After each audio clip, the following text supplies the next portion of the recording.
Hello everyone and welcome back to Off-Grid Style with Tom and Nikki. Today we are discussing 18 must-haves for a get-home bag or a 72-hour bug-out bag, whichever one you prefer.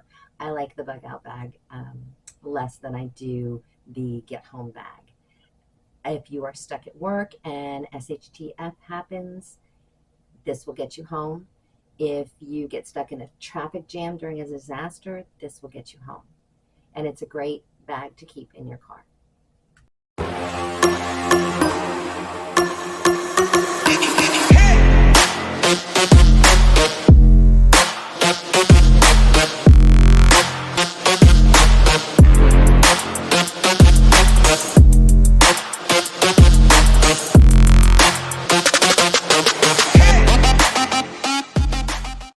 So first up, we have water and water purification. Definitely water pouches, water purification tablets. You can buy those where they come in little small pre-set amounts so you don't have to carry a big huge bag with you. A portable water filter is a definite must. And this really cute small pot, I found this on Amazon for less than $12. And it is able to be cooked with and everything, and then folds down into that little flat, little small thing that just shoves right in your bag. Next up is maps and a compass. Do not rely on thinking you're going to have cell phone service, because chances are if it's bad enough where you have to use this bag, you're not going to have cell phone service. Have local maps, even if you have to print up from Google, and have those available for you. Also have a compass and learn how to use that compass prior to an SHTF or other disaster. A good quality multi-tool is also imperative in your get-home bag or bug-out bag. Definitely something versatile that can cut, pry. Some of them have little scissors. Also for opening cans in case you come across a place that has canned goods. The knife is definitely also something you need in your bag. It is good for obviously cutting and other similar things. Also for self-protection. Other tools that you'll want to carry in this get-home bag are a folding saw, duct tape, paracord, and zip ties. All of those will allow you to MacGyver anything that you might need. Or for those of you who are way younger than me, it means that you'll be able to improvise different solutions to problems that you face. Just a reminder, if you would, please like, comment, ring the bell, subscribe, however and whatever you want to do to let me know that you're here. Thank you. You need some type of shelter. Real simple one. This particular model that I have here in the video is a combination set with a sleeping bag that comes with it. It's made of Mylar. It was $16 on Amazon. That's perfect. And as you can see, it's nice and small. A sleeping bag folds up much smaller than a regular sleeping bag if you buy the right kind. For instance, here is an emergency bivy. Let's go this way. Emergency bivy. So this is a sleeping bag so that you can see how small it is held in my hand. Made of Mylar, and you definitely want one of these, not only just to sleep in, but also perhaps you need to cover things, cover a person, maybe somebody's injured, whatever the case might be, have this. Non-perishable foods. You're going to want energy bars. The shelf life on those is about 5 years, sometimes longer. Possibly trail mix. I would not suggest anything that has chocolate in it, especially if you're going to leave this get-home bag in your car. That has a shelf life for minimally a year. And perhaps some beef jerky prepackaged or something along those lines. That also has a shelf life of between a year and 2 years. Okay, clothing. A pair of socks rolled up. Underwear. At least one pair of underwear. Depending on the climate, you may need possibly one of those small roll-up type Mylar jackets to keep you warmer. Also maybe some gloves to keep your hands warm, and perhaps those hand warmers that you can purchase. They're real small and tiny, and you just shake them up to use them.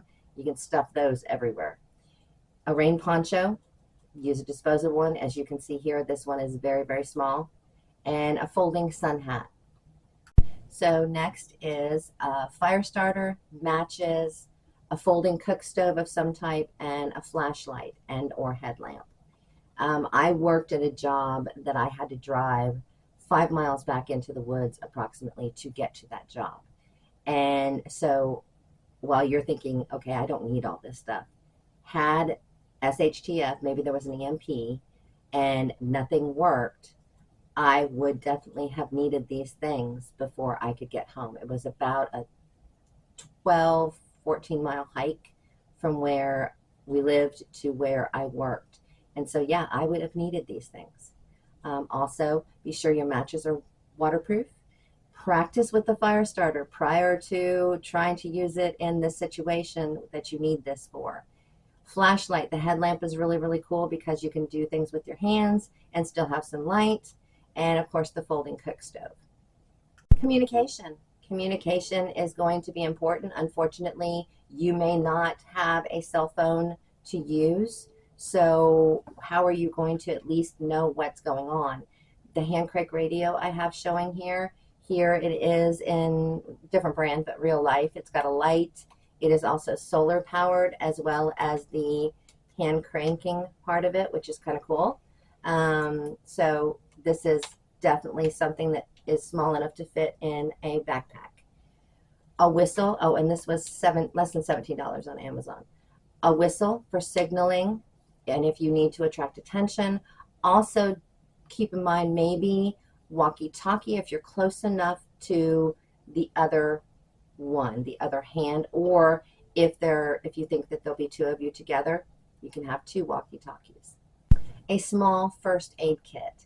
This is a pretty good one for a ready-made first aid kit. I kind of hunted around to find a good one. This was less than $23 on Amazon. It is going to be able to take care of pretty much any smaller injuries that might occur, whether it's to you or to possibly another person. The trauma scissors are also amazing at cutting all kinds of stuff. And prescription medications.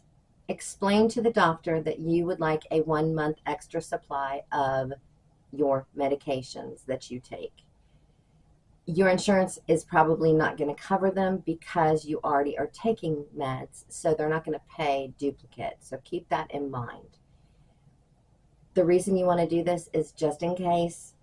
First of all, you should have them anyway, but also just in case you are in this situation or have to bug out fully, then you would definitely need these.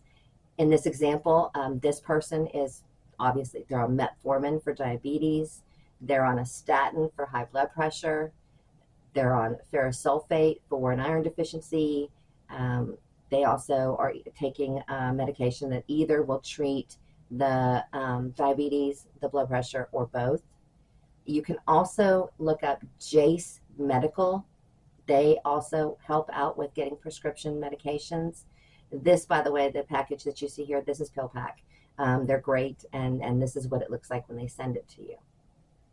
Have some cash in your get-home bag. You don't need a lot, and you do want to have smaller bills. I would say maybe less than $100 in there. Definitely smaller bills. Also some change, some coins. ATMs quite possibly are not going to be working, which means ATMs aren't working, the whole credit system is probably down, so your debit card won't work anywhere. Also, the coins, typically a phone booth phone will work when nothing else will, because that's not hooked up to the internet. Personal hygiene items. This is obviously also a must. A small bottle of hand sanitizer, some wet wipes, toilet paper, or these cool little compressed towelettes. You wet them and then they grow big and you can use them in place of toilet paper. Whether you are a man or a woman, I highly suggest you carry a few maxi pad types things and some tampons. There are lots of uses for these besides just what they're intended for. As an example, tampons make great fire starters. Pads make great wound protection. So 2 other uses right there. Sanitation supplies. So small, heavy garbage bags for waste disposal and for a makeshift toilet. These particular ones here, again, I think these were Amazon, 2.6 gallons, that's plenty. You can roll several of them up and keep them in the bag. They don't take up any room at all. You have lots of other uses for them. An example is water collection, more shelter should you need it, another poncho should you need it, a tourniquet, and I'm sure there's tons of other ideas that you might have. A notepad and a pen. This is for writing down important information, leaving messages for people. Perhaps you want to let somebody know that you were there, or that, whatever, write down coordinates or whatever the case might be. Also, just so you know, those cool waterproof notebooks and the waterproof pens actually work. I've bought them, and you can keep those in your bag. They're very small, 3x5, I believe they are. And you can keep those in the bag, keep one of those, and keep one of the pens in the bag, and that way you've got waterproof. It will not smudge, it will not run. Important contact information. You need to have a list of the emergency contacts, family members' numbers, the medications you take, and your medical history. You need to have this all written down. You can put it in one of those notebooks that I showed you on the previous page, or you can go ahead and put it on a small piece of paper. I recommend a quarter of a page or smaller, and go to one of those packaging stores like a UPS store and have them laminate it, because if you're in the situation where you need to use this get home bag, then chances are your cell phone's probably not going to work. And last on our list of get home bag items is something to entertain or comfort. So I've put a deck of cards and a favorite book. Go ahead and buy an extra copy of a favorite book and stuff it in the bag. It's not going to weigh extra. It's, not going to add any extra weight to your bag to have either or both. But it will keep you busy, especially if you can't head directly home and you're having to wait for some reason. You'll have something to keep you occupied. You also need a small, obviously, get home bag. It doesn't have to be a big monster one like the one you can see behind me right there. It does have to be big enough to hold all these things, but it's going to be less than 20 pounds for everything we've covered in here. Keep it in the car. Check all your bags once a month. Like first of the month, check every bag. Make sure that everything is still current and still okay in the bag. It can be carried, since it is so lightweight, if you do have to completely bug out, this can be carried by someone who perhaps is older or just can't handle as much weight as this bag is. This bag is probably about 40 pounds. If you do have somebody who can't carry a whole lot of weight, this will definitely fit that situation and get you through your first few days as well. I hope you enjoyed it. Please like, subscribe, comment. Let me know if you like the idea of this get home bag. It definitely is something that gives me some peace of mind knowing it's in my car. And I hope you appreciated this, and we'll see you again soon.